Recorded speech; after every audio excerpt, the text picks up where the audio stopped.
zikibe, à la patrouille et mon âme. Mêlez-moi les hommes, Yesu, mêlez-moi les hommes. Mêlez-moi les hommes, Yesu, mêlez-moi les hommes. Mon sinetana, a fille des diplômes. Et n'a zikibe, bon pour moi et mon âme. Mêlez-moi les hommes, Yesu, mêlez-moi les hommes.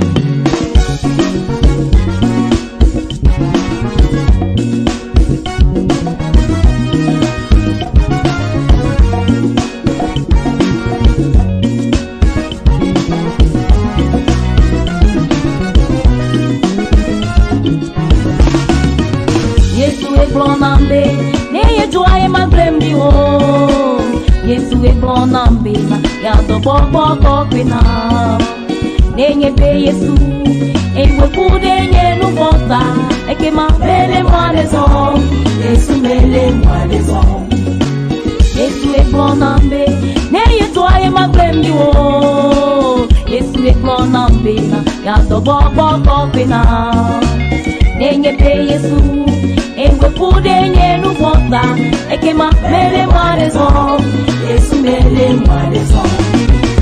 Mon sang mêlia, et y'a ina zipoma. Mon sang mêlia, et y'a ina fofo la bon.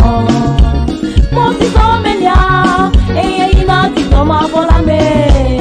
Mêlez-moi les hommes, Yesu mêlez-moi les hommes. Mon sang mêlia, et y'a ina zipoma. Mon sang mêlia. Eya ina fofo la kwa Monsi somelia Eya ina tutoma bona me Mêlez-moi les hommes Yesu mêlez-moi les hommes Ah papa Yena zikima timota Nama koko me no tipoti alufera me Ela vena nye dome nyinwe Venunye Ah venunye Somelia, eya ina zipoma. Mosi somelia, eya ina fofo la kwa. Mosi somelia, eya ina tutoma vola me. Mêlez-moi les hommes, Yesu mêlez-moi les hommes. Mosi somelia, eya ina zipoma. Mosi somelia, eya ina fofo la kwa. Mosi somelia.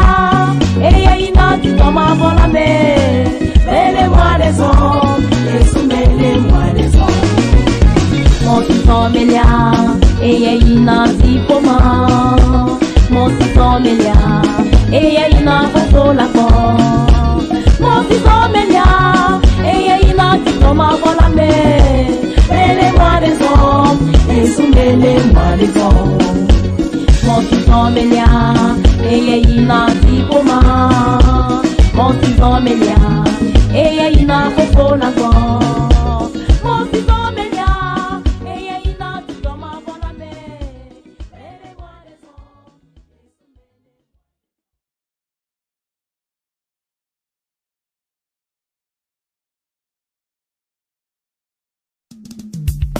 Oyanga kobe ye difo Eya ye je aglade yo wa maulanu Asile dokinu na amantrol atida madesia ete Eye ye kbeto dodom Yehowa ikule Jérémie 3 verset 13 Alléluia Ate mafonyala Eye ngasi Yehowa chodem lo Usine kendila Ete Yesu tiga chela Ate mafonyala Eye ngasi Yehowa chodem lo Usine kendila Ete Yesu tiga chela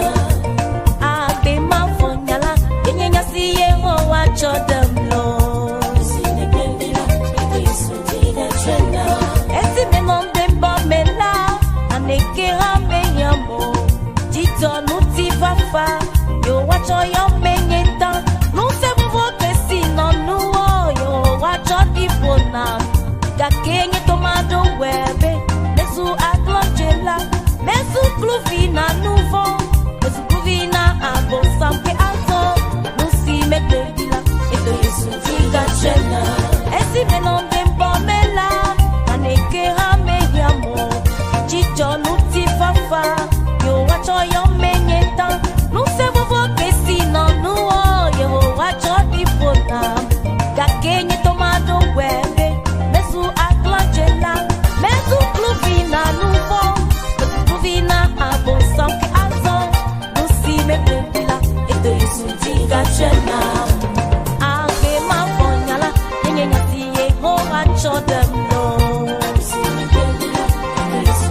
Lolo sinechon napta